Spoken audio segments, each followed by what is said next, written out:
जनजातीय सुरक्षा मंच कहे हैं कि जो आदिवासी धर्मांतरित हो गए हैं उनको पेशा कानून में शामिल नहीं किया जाए, इस पर आपका क्या विचार है? देखिए, ये जो आरएसएस का सामाजिक विंग है, जनजातीय सुरक्षा मंच, ये लोग दिन रात नफरत फैलाते रहते हैं। मुझे लगता है कि सपना में भी वही सब आता होगा इनको। इस सपना में भी दिखाई देता है ईसाई मिशनरी, ईसाई।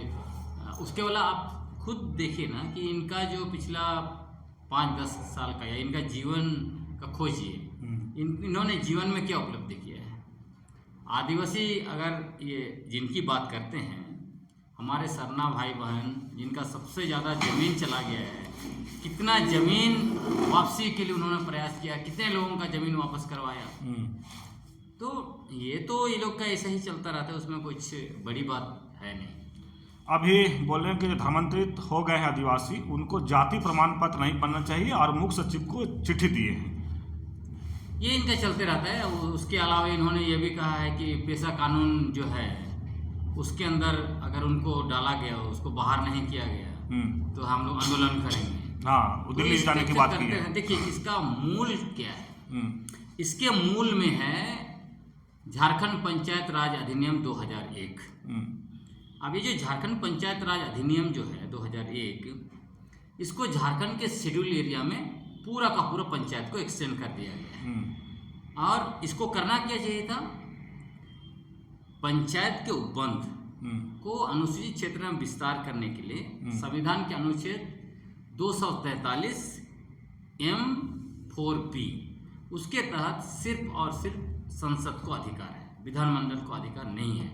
लेकिन झारखंड बनने के बाद झारखंड के प्रथम मुख्यमंत्री माननीय बाबूलाल मरांडी जी ने असंवैधानिक तरीके से JPRA 1 बनाया और उसको पूरे झारखंड में लागू कर दिया, और उसमें नगर निगम क्षेत्र को बाहर कर दिया और कंटोनमेंट एरिया को बाहर कर दिया।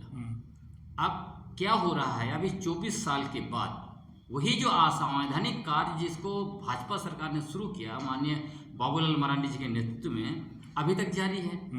तो अभी क्या है कि हम लोगों को पता चला इतना बड़ा असंवैधानिक काम, मतलब संवैधानिक डकैती, कानूनी डकैती आप कह सकते हैं, वो काम हो रहा है।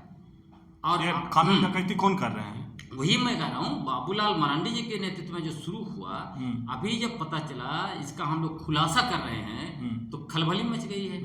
क्योंकि अभी आरएसएस का जो गढ़ था, चाहे आप लोहरदगा से गुमला तक बोलिए या फिर इधर खूंटी, तो आरएसएस के गढ़ में बीजेपी जो है कि लोकसभा चुनाव में भी उखड़ गई और विधानसभा चुनाव में तो साफ हो गई।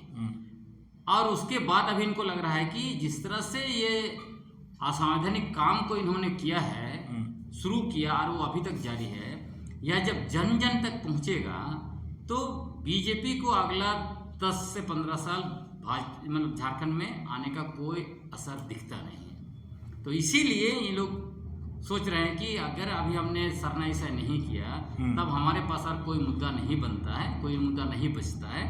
और इनका मतलब एक उम्मीद वही है, उसके अलावा कोई दूसरा उम्मीद नहीं है। लेकिन झारखंड के लोगों को पता है, हमारे सरना भाई बहनों को भी पता है कि किस तरह से जो असंवैधानिक काम माननीय बाबूलाल मरांडी जी ने शुरू किया था 2011-12 में, उसी असंवैधानिक काम को हमारे बीजेपी के दूसरे मुख्यमंत्री अर्जुन मुंडा जी ने किया। नगर निगम का कानून संशोधन 2011 में लाया और 12 में कानून बनाया और नगर पालिका लागू कर दिया अनुसूचित क्षेत्र में। ये दूसरा बड़ा असंवैधानिक काम था। और तीसरा, जब 2014 में इनकी सरकार बनी, आदिवासियों का कुर्सी छीन के गैर आदिवासी को दिया, रघुवर दास जी को मुख्यमंत्री बनाया, तो उन्होंने क्या किया? ग्राम सभाओं का अधिकार छीन कर सरना, मसना, दिसौली, जहरथान सबको लाइन बैग में डाला। जबकि जो JPR लागू किए हैं, JPRA में भी वो प्रावधान उन्होंने ग्राम सभा को दिया है कि सरना, मसना ये सारे जो हैं, दिसौली, उसका जो है कि मैनेज करने का, सब कुछ करने का अधिकार ग्राम सभा को है। तो किस आधार पर माननीय रघुवर दास जी ने सारे धार्मिक जमीन, सारे सामाजिक जमीन और वन भूमि को डाल दिया लाइन बैंक में पूंजीपतियों के लिए? तो यह सब चीज़ें जो कुकर्म इन्होंने किया है कि एक तो आदिवासियों का, आदिवासी पहचान को नष्ट करके उनको वनवासी बना दिया, पिछला 75 साल से आदिवासियों के मूल आदिवासी पहचान को नष्ट करने के लिए एक राष्ट्रव्यापी संगठित अभियान चला रहे हैं। और उसी में सरना धर्म जो यहाँ का मूल धर्म है आदिवासियों का, उस सरना धर्म को उसका अस्तित्व निस्तनभूत करते हुए उसको कह रहे हैं कि सारे आदिवासी हिंदू हैं, सनातन हैं। तो जिस तरह से आदिवासी पहचान और उनका धार्मिक पहचान, धार्मिक आज़ादी को छीनने का काम किया एक तरफ, दूसरी तरफ आदिवासियों को सरना ईसाई के नाम पर लड़ाकर उनकी ज़मीन, उनका पूरा प्राकृतिक संसाधन, पूरा इलाका को पूंजीपति और बाहरी लोगों को बैठाने का काम किया, नगर निगम लाकर और ये पंचायत कानून लाकर।